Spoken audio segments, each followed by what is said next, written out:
Hey boys and girls, McBosspants here, and this is PCGmedia's Top 10 Console Games of 2012. Now, you may notice the conspicuous absence of games like Assassin's Creed 3 and Far Cry 3. This is because those games are poorly optimized for consoles. Ubisoft. So if you're looking to buy one of them, PC is the way to go. So without further ado, let's get down to business. Number 10, Dragon Dogma. Take a look at any message board that has anything to do with Dragon's Dogma on any website, and what are the top-rated comments? The ones that say most underrated game of the year. And although I think Warfighter definitely gets that prize this year, they have a fucking point. Picture an open-world RPG with almost total freedom, like Skyrim, but with good combat mechanics. No, not just good compared to WoW, I mean really good, like an action game. That is what Dragon's Dogma is. Yeah, the story might not be conveyed as clear as it could have been, but hey, at least it's not a linear excuse to run into other, more interesting quests, culminating in a boss fight that's exactly the fucking same as every other fucking dragon fight. My point is that there are so many reasons to love Dragon's Dogma, so many. The combat, the pawn system, the customization options, the forgery mechanic that actually affects the storyline. If you can look past Skyrim's horrible bugs, one-dimensional characters, piss-poor facial animation, and skill-free combat enough to call it one of the best games of 2011, can't you look past some low-res textures, repetitive combat scenarios, and a story that requires some interpretation? Dragon's Dogma is similar enough to Skyrim to notice that its environments are smaller, less populated, and less varied. Its crafting and upgrade system aren't as accessible, and voice acting is about as consistent as my stool. But Dragon's Dogma is not Skyrim. It's an action RPG with superbly responsive combat, deep and unique role-playing systems set in a huge open world that has thought-provoking storytelling and amazing replay value. It made Capcom a shit ton of money, and they deserve every penny of it, which almost makes up for all the turds they sold to their Resident Evil fans this year. Almost. Number 9, The Witcher 2. I'm perfectly aware that PC gamers got to enjoy this bad boy back in 2011, and I'm also aware that many people argue that the first Witcher was the superior game. However, this is a list of console games. The 360 only has one Witcher game, and it only came out last year. For those who don't know, this is a PC port, which usually means the game struggles with 25 frames per second, has frequent screen tearing, terrible textures, and out-of-sync audio. It's for this reason that I just want to go over to Poland and give everyone who made The Witcher a big gay hug.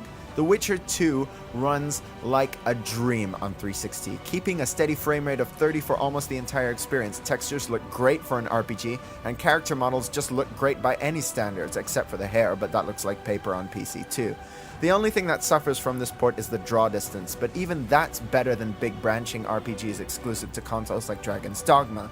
In fact, there are so many aspects of this game that just make you forget it's an RPG. The combat animation is great, and fighting is responsive. In fact, it's more reactive than it was on PC. Cutscenes are incredibly cinematic with impressive cinematography, blocking animation, and pacing. In other words, it feels more like a movie than most high-budget linear action games. And the best part of the game? The choices. The Witcher isn't the only game to use a timer to pace the dialogue and keep tension high, but only in The Witcher 2 do these choices change the game so drastically. No tricks here, no reusing the same assets with different preset animations, no all-purpose ambiguous dialogue that covers all bases. Most of what you see after the first few hours of play is exclusive to the choices you made. Play the opposite choices and you'll end up in completely different environments, getting to know a completely different cast of characters. It would be insane not to acknowledge such an achievement in a year where branching path narratives seem to permeate every genre, and games like Black Ops 2 can claim to be part of what used to be an extremely exclusive club for only the best narratives video games had to offer. Number 8, Forza Horizon. Did you know that Need for Speed Most Wanted won Best Driving Game at this year's VGAs? Do you know how sick that makes me feel? When the same year one of the greatest racing sim series of all time comes out with an open world game that avoided all of the redundancies and tedious repetition that Most Wanted forced onto its players, even ignoring the incredible nuance that Forza Horizon boasts, the same nuance that made Forza a legitimate competitor against Gran Turismo. Horizon's open world is more varied, more convenient, and about 700 billion times more beautiful than Most Wanted's. The activities are interesting, barn finds scratch the itch of prospective car collectors. Collectibles like breakable signs don't just chalk up achievements, they add to store discounts. The same goes for minigames like picture taking, stunt driving, and breaking speed limits, which earn you discounts at fast travel locations. In all honesty, Playground Games even did a good job establishing characters with annoying personalities, just to make your wins that much more satisfying. And for all of those who doubt that Forza 4's engine is in full play behind the glossy veneer of an open-world racer about impossibly douchey hipsters, it is.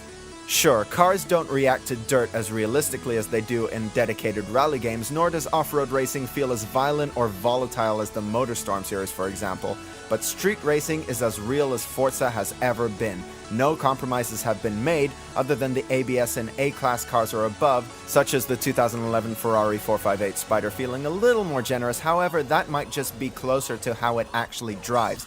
I don't know, I've never driven a Spider. I only really have two problems with this game. One is that the car roster just isn't as big or as varied as other Forza games, and the other thing is that it doesn't have split screen, which is one of the staples of both Forza and 360 exclusive multiplayer games. I think any competitive game on consoles with a controllable camera needs split screen. It's just one of those things that developers have been neglecting this generation. I don't really care how many triangles are on screen at any one time. If it's competitive, and if it's on consoles, and if you have a controllable camera, there needs to be split screen. I do not want another SSX next generation. Apart from this, Forza Horizon is one of my favorite driving games of this generation. In terms of open world racing, it's everything Need for Speed Most Wanted is, except better in every fucking way. Number 7. Tekken Tag Tournament.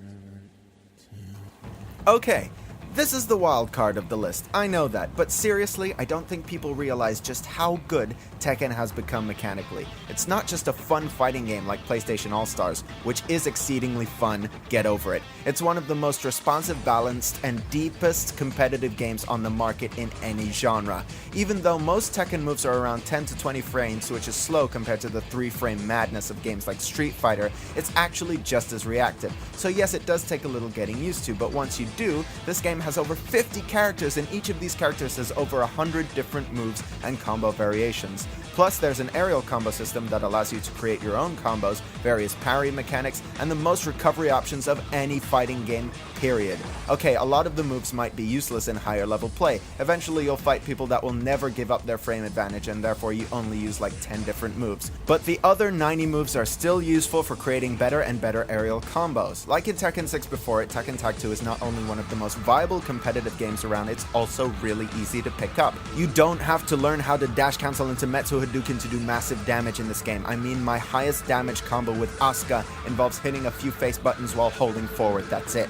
The fact that you can combine any two characters, use any of their moves in tag combos with so many possible variations without breaking the game is nothing short of a technical miracle. It's one of the most popular arcade games of all time for a reason, and the console version is better in every way. More characters, more balance, more content. It's one of the best one-on-one competitive games on consoles, period, let alone just in 2012. So yes, it's my number 7, deal with it. Number 6. Halo has always been a great shooter because of its enemies, enemy variety, enemy AI, enemy design versus weapon design. Halo has always done all of these things better than any other shooter. In fact, better than any other game with real-time combat. But I also think the past few Halo games have been some of the most overrated titles of the generation. Critics tend to love the campaigns of recent Halos because the narratives cater very esoterically to fans of what is admittedly a genuinely interesting and inspired sci-fi universe. Unfortunately, the narratives haven't actually resembled a good standalone story since the original Halo. Halo 3 was the flagship Xbox 360 game. How the fuck are you supposed to know who any of these characters are if you haven't played Halo 1 or 2? The Halo series has also never been quick to adapt or evolve with new ideas. For God's sake, there's a face button dedicated to activating night vision, but there's no sprint function? Why are the graphics so bad? This came out a year after Gears of War. Why the fuck is the reticule so low? Wait, you have to reload your left-hand weapon separately? Consequently, this console cycle saw what used to be a genuinely sophisticated game series take a backseat to the Bayformer-style thrills of Call of Duty. If only there was a game that sought to balance and refine all the tropes of modern military twitch shooters rather than rejecting them completely. If only there was a Halo game that stood on its own and told a worthwhile story without relying on the drama and character development of other Halo products. Yeah, that's exactly what Halo 4 is. Halo 4 should not only be recognized as one of the best games in the series, but also one of the best military shooters of the generation. All it does is take everything that already made Halo great and refine it into something that isn't just a 5-hour fanboy jerk-off. If you're sick of low visibility level design stories about stopping Russia from launching nukes, games that just throw hundreds of identical human enemies at you like cannon fodder, and weapon design that sacrifices balance for quick kills and cheap thrills, Halo 4 is your savior. Number 5. Journey isn't my number one game this year, but I can totally understand why it might be yours. Out of all the games on this list, it's the most polished, the most unique, and the most artful. It's very difficult to find any chinks in Journey's armor, but I did anyway. You see, Journey is only like 2 or 3 hours long.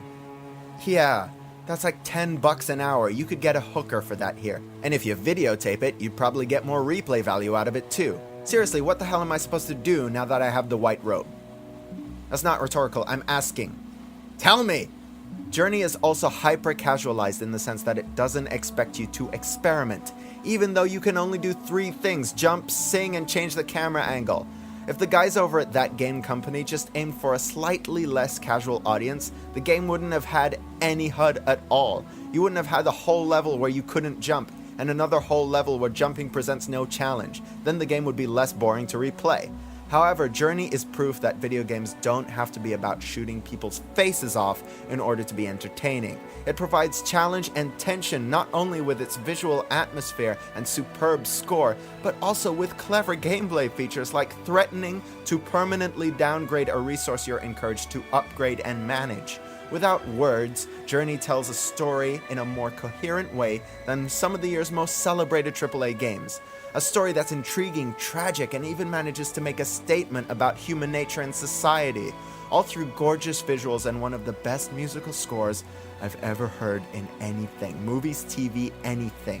Journey is beautiful, sophisticated, and a triumphant experiment that's resulted in a brand new type of game. And out of all the games on this list, it will probably age the slowest, so it's definitely a must-play.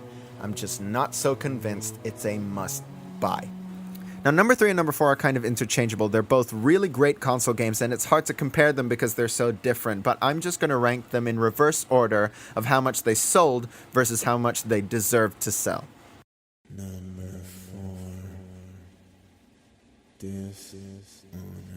Is Dishonored a brand new idea? Well, no, it's basically BioShock mixed with the stealth rules of Arkham City. Consequently, it's often referred to as overrated on gaming forums due to how much critical acclaim it garnered earlier this year.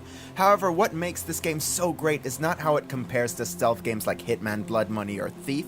It's how well presented, polished, and consistent this experience is, despite the amount of latitude it offers players. By the numbers, Dishonored isn't particularly big or technically impressive, but that's what's so genius about it. All the liberty the game has to offer comes from how well designed and accommodating its mechanics are in different scenarios. Want to go through the whole game without killing anyone? Use sleep darts in your crossbow. Want to save darts? Pick up a bottle, use it to distract someone, or just choke them out, or slow down time, then choke them out, or teleport behind them, then choke them out, or possess a mouse and sneak right past them, or you know what? Possess them. That's just if you don't want to kill them. There are so many different ways to tackle just one type of enemy. I can't list them all, and there are several different types of enemies. To think that you can achieve all of this with the limited buttons on a controller with precision and haste is nothing short of genius console game design. The game also nails the idea of a personal story told in first person. Sure, the villains might be a little predictable, but if you didn't care about Lady Emily, I'm not sure what else any developer could have possibly done to win your affections. The story was simple, the goal was clear, the characters relied on subtlety to get under your skin, rather than just simply dictating who you're supposed to care about. Deus Ex. It's also rare to see a game with environments this big perform so well on consoles. Framerate was solid on my PS3, with great draw distance, minimal texture loading, and no bugs or glitches to speak of. In short, this is a game with very little wrong with it. It might not be catered to your specific stealth tastes, and it might not have the best PC version ever, but as a console game, it's stellar. Number 3, sleeping. Do you like GTA 4? Well, I've got news for you, buddy. Every gameplay mechanic in GTA 4 other than driving is objectively shit. Just play this game for like 5 minutes. Go ahead, boot it up. Aiming, my digestive system is more responsive. The cover system, who cares how much damage you're taking? I'm gonna randomly choose one of several different sliding animations and take vastly different amounts of time. Hand-to-hand combat, I cannot even communicate how unintuitive and unsatisfying it is. It's like the brain tumor of combat mechanics. It's slow, it's painful, and it should have been removed years ago. What makes GTA a good game is that it's an intelligent parody of gang mentality filled with endearing characters that uses every spare byte of RAM to create a living, breathing open world through realistic AI, animations, procedural asset generation, and mountains of dialogue. Don't you wish there was a game that was just like that, except with good combat mechanics? It already exists, you moron. It's called Sleeping Dogs. Sleeping Dogs is when a team sits down and says, hey, we like GTA, but we don't have the money or resources to build something that expansive. Instead, let's fix every problem GTA ever had. And they didn't just fix mechanical problems. I think the story of Sleeping Dogs is better than any GTA game ever for one simple reason: character motivation. I came back to San Andreas to bury my mom. I'll honor her memory by killing people. I came to America to take revenge on men who killed my friends. Better start killing people for money. Hey man, I just wanted to get off the streets, Stop selling drugs. Get into more respectable ventures, like murder. How the fuck are we supposed to care about these people? In Sleeping Dogs, Wei Shen has legitimate reasons why he has to do the terrible things he does. Reasons based on fundamental truths people can relate to, like love, justice, and self-preservation. The story is a brilliant exploration of Eastern culture, loyalty, the price of duality, and the dangers of obsession. In my opinion, it's one of the best video game narratives in a year filled with brilliant video game narratives. However, GTA still has the upper hand when it comes to building an immersive open world where freedom is paramount.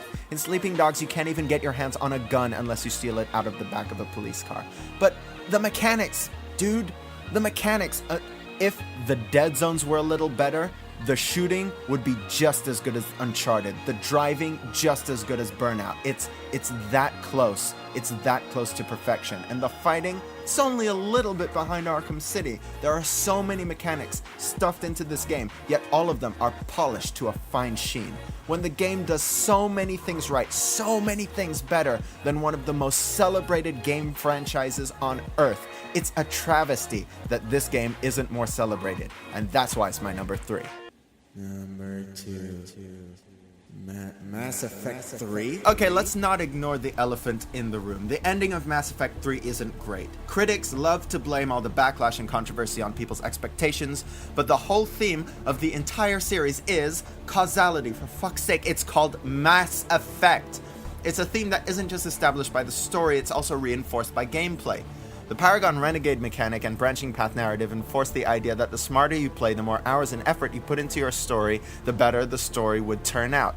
Even with the extended cut, the game's ending doesn't fully adhere to this theme. The Paragon ending is fine because it's pertinent to the Paragon version of Shepard. However, the Renegade ending doesn't address the consequences of Shepard's ruthlessness and the price of the means by which he or she concluded the story. There's also a third ending, the green one, which you can earn either by enduring the game's many directionless scavenger hunts and fetch quests or by playing multiplayer. However, there's no point in choosing this ending because in terms of how well off each character is compared to the beginning of the game, you're better off with the Paragon ending. This is exactly the same as having a trash tier character in a fighting game. When the goal of the game is molding your own story, then problems with the story become problems with gameplay. In fact, there's a lot of Mass Effect 3 that just isn't particularly well written when comparing it to, for example, the game that I put in the number 1 slot. But there are also moments of storytelling brilliance, and therein lies the rub. Admittedly, Mass Effect 3 is a game that isn't very consistent. It has a shitload of content, 20 hours of campaign and an additional 20 hours of side activities. Some of it feels rushed and poorly thought out, while other aspects set it apart from every other console game this generation. Take the combat, for example. You could argue that the combat sucks because every stage is basically a bunch of small arenas connected by hallways where enemies have terrible AI and are just thrown at you in waves like a meat grinder. However, you could also argue that the combat is fantastic because despite how these enemies are simply thrown at you, there is a hell of a lot of variety. Different enemies are susceptible to different kinds of weapons, ammo mods, and squad powers depending on whether they have shields, barriers, or armor, how they move, and what kind of support they offer. The shooting mechanics are also some of the most responsive in any console shooter I've ever played because Mass Effect 3 has the tiniest dead zones ever. If your left analog stick is a millimeter away from neutral, Shepard will start moving in slow motion. Similarly, the way the game is written might be incredibly obvious to some people. There, oh look, a cave drawing of the biggest thresher maw in history. I wonder how we're gonna take down that Reaper. But the story is also rife with metaphor, allegory, and rhetoric. Is the Solarian treatment of the Krogans racism or just sensibility? What exactly constitutes sentience? Is it simply intelligence or is it emotional attachments? You're going to have to decide for yourself by the end of this game. You could also say that this game is extremely linear and doesn't offer as much choice as, say, The Witcher 2, because no matter what you do, each chapter of the story will be set in the same locations using the same few animation presets. However, I would argue that apart from The Witcher 2, every other branching path narrative story is just as much smoke and mirrors as Mass Effect 3. It's just that Mass Effect 3 doesn't hide it very well. But at any given time, the game might differentiate itself based on one or several of the hundreds of decisions the player makes throughout the series. No other game factors in so many variables. So you see, there are so many objective reasons why this game is both good and bad. So if you hate the shit out of it, I can't really blame you because some parts of it were really poorly thought out. But concordantly, you can't really blame me for seeing that, much like Darth Vader, there is still good in this game. The way over 100 hours of player-controlled narrative culminates in one game might not have turned out the way we wanted it to, but it still makes Mass Effect 3 one of the most ambitious games ever made. Though it didn't achieve everything it set out to do, I still love playing the game that tried. Confucius say, better diamond with a flaw than a pebble without one. Well, all of these games on this list are diamonds, and out of all of them, Mass Effect 3 probably has the biggest flaws. It is also, however, a fucking massive diamond, and that's why it's my number 2.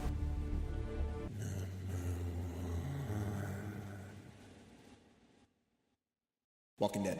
Lo and behold, the standard of storytelling in video games has been raised once more. Yes, for the first time since 2009, I agree with the VGAs. In my opinion, this is the best writing you'll find in any game, and that's coming from the mouth of a diehard Uncharted fan. In fact, I bet the guys over at Naughty Dog are shitting themselves over the reception this game is getting. Yeah, no one's really explored the human side of a zombie apocalypse. Oh, shit. Before I go into what makes this game so great, let me just say that just because Walking Dead is my favorite game of the year, it doesn't mean the game is perfect. There's frequent freezing and jutting, even in the heat of some of the game's most dramatic moments. But despite this one technical annoyance, I think The Walking Dead is one of the best choice-driven games of the generation, and that's not just because of the writing, which I'm sure you've all heard, is excellent. It's also the result of a meticulous attention to detail, an excellent workflow for recording voice actors, and some really clever game design. The voice director of this game has got to be the best voice director in the industry. The entire cast was recorded separately in different rooms and at different times, but the dialogue sounds as real and consistent as the Uncharted series. Like The Witcher, a lot of your choices have a time limit, which makes the dialogue sound more fluid and adds a shit ton of tension. It makes everything more grounded and therefore more realistic and therefore more impactful. In fact, after playing Mass Effect 3 again, I often found myself thinking, hey, there was a choice similar to this in The Walking Dead. Except in Walking Dead, the choice was so much more difficult and the galaxy wasn't even at stake. There are also other choices you have to make other than dialogue. In the heat of battle or pursuit, you have to choose what objects to interact with. Again, this provides so much more tension than the industry standard QuickTime event. Despite the absence of traditional gameplay mechanics like third-person shooting, The Walking Dead is as tense and interactive as any of the games on this list because of how the gameplay is designed. The context graphics reticule is large and forgiving, which actually complements the unresponsive aiming, reducing the most precise players to fumbling panic, just like how the game's characters react under fear. Even if you aren't afraid, you feel the fear. This kind of immersion is something only a few developers really understand. The Walking Dead might not be as mechanically impressive as Dishonored or Sleeping Dogs, it might not be as jam-packed with content as Mass Effect 3, and it might not be as unique and artistic as Journey. But from now on, any developer intending to make a player-driven narrative is going to look back at The Walking Dead and think, how can I make my game as effective as this? And that's why it's my game of the year. My advice is to play this game once. Live with your choices, live with your mistakes, never retry, never reset, never replay, and make sure you play this alone so that you can openly cry like a pussy.